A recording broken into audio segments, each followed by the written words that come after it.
आज हम हैं गाजीपुर बॉर्डर पर, और गाजीपुर बॉर्डर पर बंगाल चुनाव के बाद उत्तर प्रदेश में जो पंचायत चुनाव हुए हैं और पंचायत चुनाव में जो किसान आंदोलन का स्पष्ट असर देखने को मिला है, उस पर राकेश टिकैत जी की प्रतिक्रिया जानना बहुत ही आवश्यक है। आज आपको अवगत कराते हैं राकेश टिकैत जी से, और जो बंगाल में जिस तरह से बहुमत मिला है ममता बनर्जी को, और उसके बाद दूसरा जो झटका उत्तर प्रदेश के पंचायत चुनाव में लगा है, भारतीय जनता पार्टी अगर दलीय स्थिति में देखे तो खिसक कर दूसरे नंबर पर आई है सत्ता में रहते हुए भी। इन पर राकेश टिकैत जी हमारे साथ हैं। अब हम राकेश टिकैत जी से जानते हैं कि क्या कहना चाहेंगे। जी टिकैत साहब, जो बंगाल में जो हुआ वो पूरे देश की एक नाराजगी थी। वो किसानों की नाराजगी थी, देश के नौजवान की नाराजगी थी, जो देश का दलित है, देश का आम वर्ग है, देश का किसान है, ये पूर्ण रूप से उसकी नाराजगी थी। और जो संयुक्त मोर्चे के लोग वहाँ पे गांव-गांव गए और उन्होंने वहाँ पे मेहनत करी, तो उसका रंग वो दिखा। वहाँ पे बीजेपी को हार हुई और वहाँ पे जो ममता बनर्जी है उसकी वहाँ पे जीत हुई। तो ये एक किस्म से संयुक्त मोर्चे की, किसान की और देश की आम जनता की जीत वहाँ पे है।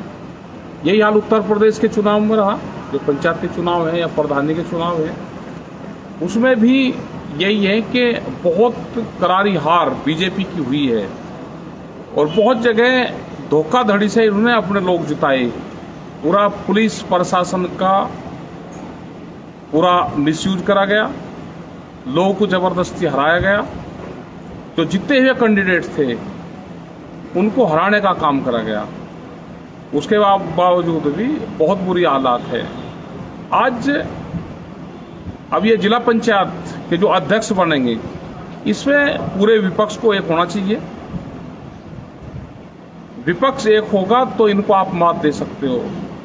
अगर विपक्ष एक नहीं होगा तो ये फिर हावी होंगे और पूरा जो इनका पुलिस फोर्स है, जो इनको एसओज हैं, जो थाने हैं, वे पूरा जिला पंचायत अध्यक्ष का चुनाव लड़वाने का काम करेंगे। तो लोगों को डरने की, घबराने की जरूरत नहीं है। सब लोग इकट्ठे होकर इनका मुकाबला अगर करोगे तो आप जिंदा रहोगे, नहीं तो ये जिला पंचायत अध्यक्ष अपने बनाएंगे। और कम वोट इनकी है उसके बावजूद भी ये बनावेंगे, क्योंकि पुलिस फोर्स इनके हाथ में है, तो इनका मुकाबला करना पड़ेगा। यहाँ पे धरना जो गाजीपुर पे है या पूरा दिल्ली के चारों तरफ है, ये धरने चले हुए हैं।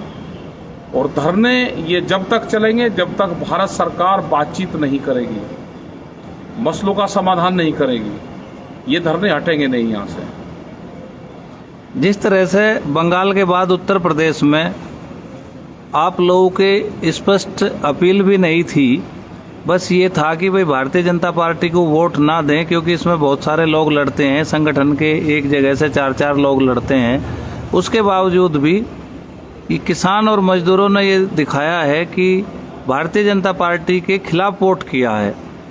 तो ये जो नाराजगी है धरातल पे, क्या सरकार इससे घबरा कर अब किसानों की मांगों को पूरा करने के लिए कोई कार्य करेगी, ऐसी कोई उम्मीद है? अब उम्मीद है कि सरकार अब बातचीत पे जरूर करेगी सरकार।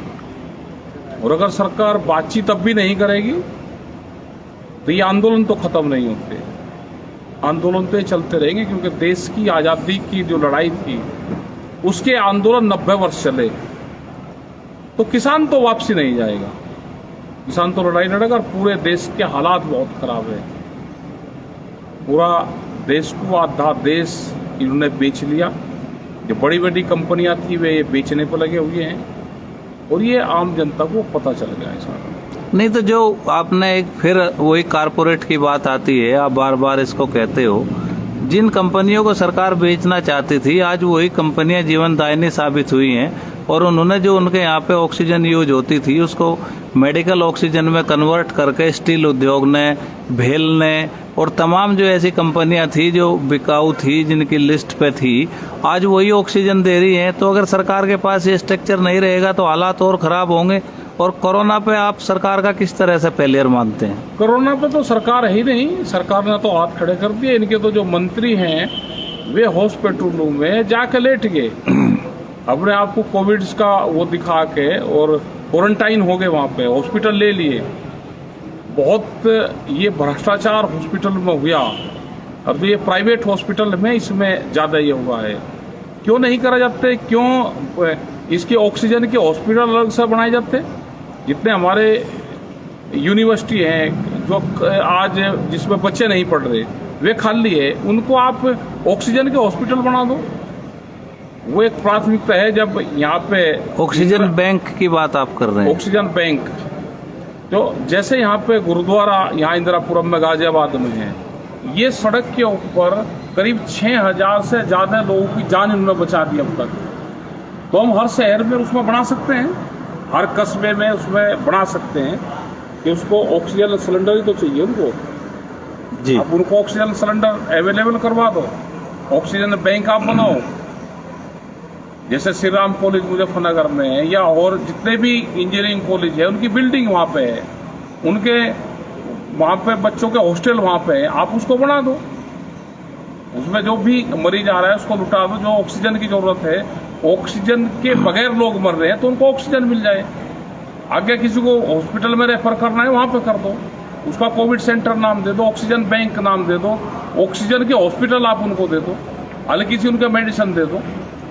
तो ये दे सकते हैं, लेकिन सरकार हाथ खड़े करके और सरकार पब्लिक को बीच में छोड़ के भाग गई है। अच्छा, तो आपका इस सरकार को देखना चाहिए क्या इस तरह की सरकारें होती है। आपकी मंशा ये है कि अगर किसी को सांस नहीं आ रहा तो आते ही उसको पहले ऑक्सीजन मिल जाए, दे दो उसको। इस तरह के हॉस्पिटल बनने चाहिए, बन जाए। उसमें कुछ नहीं करना। आप यहाँ पे दे रहे हैं, आप उससे एक सिलेंडर से, जैसे अब भी दे रहे हैं, एक सिलेंडर से 20-20 बेड को आप दे सकते हो। उसको एक सिलेंडर से 20 आदमी की जान बच सकती है। 1 घंटे में एक सिलेंडर खत्म नहीं होता। उसमें उनको दवाई की भी आप जरूरत नहीं है, वे ठीक हो जाते हैं। ऑक्सीजन लेवल बढ़ जाएगा, उनको घर भेज दो, डिस्चार्ज कर दो। अभी एक बात और सामने आई है कि जो दूसरे देशों से मदद आ रही है वो जहाज भरे हुए एयरपोर्ट पर खड़े हैं और उनमें ऑक्सीजन जनरेटर हैं और तमाम इक्विपमेंट है, किट हैं, वैक्सीन वॉल्व हैं, और केवल वो इसलिए खाली नहीं हो पा रहे कि भारत सरकार ने अब तक कोई पॉलिसी डिसाइड नहीं की है। अमेरिका ये चाहता है कि सभी राज्यों को समान रूप से चीजें मिलें और वो पॉलिसी भारत सरकार से मांग रहा है, क्योंकि उसको अब लगता है कि अमेरिका को भी देश की सरकार पे विश्वास नहीं रहा और उसका ये कहना है कि अगर आपने बिना पॉलिसी के दिया तो भाजपा शासित राज्यों की ही मदद होगी। तो उसने एक प्लान मांगा है और पिछले 25 अप्रैल को लास्ट जहाज आया था, उसके बाद मदद नहीं पहुंच पा रही है। तो इसके बारे में आप क्या कहना चाहेंगे? मोदी सरकार क्या पूरा विश्वास खो चुकी है? नहीं, पूरा विश्वास खो चुकी है। बाहर से कुछ चीज आ रही है तो कहाँ मदद मिल रही है, कहाँ सामान जा रहा है? मतलब एक ऑक्सीजन और ऑक्सीजन किट भी नहीं बढ़ रही। जो कोविड की हल्की दवाइयाँ थी वो भी आम मरीजों तक नहीं जा रही और बहुत इलाज लोग अपने घरों पर कर रहे हैं। उसको दवाइयाँ आप फ्री दे दो, दवाइयाँ नहीं मिल रही, इंजेक्शन नकली मिल रहे हैं। जो मॉनिटरिंग सिस्टम था वो भी पूरा फेल है, जो अधिकारी थे वे भी छुप रहे हैं। तो इस पे सरकारों को काम करना चाहिए। और जो वॉलंटियर्स का जो काम है, भारतीय किसान यूनियन के लोग और भी स्वयंसेवी संगठन है, वे काम करना चाहते हैं। अगर सरकार गाइडलाइंस देगी तो उस पर काम करेंगे। यहाँ पे भी हम दे रहे हैं, मदद करवा रहे हैं। जो लोग आ रहे हैं उनकी मदद यहाँ पे करते हैं, तो उस पर काम करना चाहिए। तो आप ये चाहते हैं कि सरकार जो है कोविड का एक सर्टिफाइड इलाज का पर्चा, दवाई जारी करे जिससे कोई भी स्वयं सहायता समूह या कोई भी संगठन जनता को उपलब्ध करा सके। अगर ऐसा नहीं होगा तो उनके ऊपर मुकदमे दर्ज होने का खतरा है, ऐसा भी आप चाहते हैं? हाँ, बिल्कुल होना चाहिए। अधिकारी की जिम्मेदारी है। वे कुछ किट बनी है और उन किट में आप सामान रख दो। एक किस्म से आप कोई भी कोविड का हो तो उसको आप दे दो। एक उसमें सैनिटाइजर दे दो, कुछ उसमें दवाइयाँ उसमें दे दो, कुछ उसमें मास्क दे दो, ये सारी चीजें दे दो। नहीं, अभी एक बात आपने कही कि बहुत सारे संगठन करना चाहते हैं, लेकिन उनको इस बात का खतरा है कि अगर किसी की डेथ होगी तो उनके ऊपर मुकदमा ना हो जाए। तो सरकार को एक सामान्य लक्षण के लिए एक पर्चा जारी करना चाहिए। एक पर्चा जारी करे, उस पर डॉक्टरों की टीम बना दो कोई मुकदमे नहीं कर रहा। आप अगर देखोगे और डॉक्टर अगर ठीक काम करें तो कोई वो नहीं कर रहा। एक बीमारी है, इस बीमारी से सब लोग उसमें मदद करेंगे। सब लोग, आज भी तो लोग मर रहे हैं। आप जितनी हेल्प कर सकते हैं डॉक्टर, वे हेल्प करें उसमें। सरकारी अधिकारी हैं, वे हेल्प करें उसमें। अंतर्राष्ट्रीय स्तर पर देखा जाए तो जो कोविड का रिकवरी रेट है वो 99% है, यानी कि 99% लोग ठीक हो सकते हैं। तो जिस बीमारी का रिकवरी रेट 99% हो, उसको महामारी की तरह से ट्रीट किया जाना, और जितनी मौतें हो रही हैं इसका मतलब ये है कि देश में कोई व्यवस्था ही नहीं थी, इसलिए लोग मर रहे हैं। व्यवस्था नहीं है, व्यवस्था नहीं, इसीलिए ज़्यादा डेथ हो रही है। और ज़्यादातर लोग, ऑक्सीजन नहीं है, उससे लोगों की डेथ हो रही है। और आज भी उद्योगों पर बहुत ऑक्सीजन जा रही है। अब तो बंद करके उद्योगों की बंद करके और ऑक्सीजन वैसे देनी चाहिए। जी धन्यवाद। हमारे साथ थे राकेश टिकेत जी, और आज कोरोना बंगाल और उत्तर प्रदेश के पंचायत चुनाव पर जो बेबाकी से बात रखी है, आपसे आग्रह है कि इसको आगे तक पहुंचाएं, और जो देश में एक संकट है उस संकट में आप सब लोग जो है साथ दें। और आप भारतीय किसान यूनियन के लोगों से क्या अपील करते हैं जी?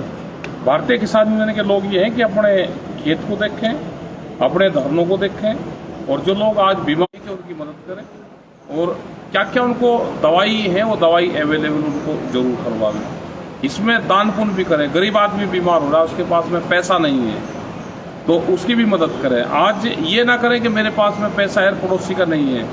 आज ये समझेगा अगर पड़ोसी बीमार है तो कल मैं भी होऊंगा, तो पड़ोसी का ठीक होना जरूरी है। अगर पड़ोसी बीमार होगा तो वो बीमारी मेरे घर पे भी आएगी। तो हम पड़ोसी को ठीक करें, अपने पैसे से ठीक करें, उसकी मदद करें हर संभव। और ये नहीं होगा तो आने वाले टाइम पे ये बीमारी ज़्यादा फैलेगी और इससे ज़्यादा लोगों की डेथ होगी। धन्यवाद।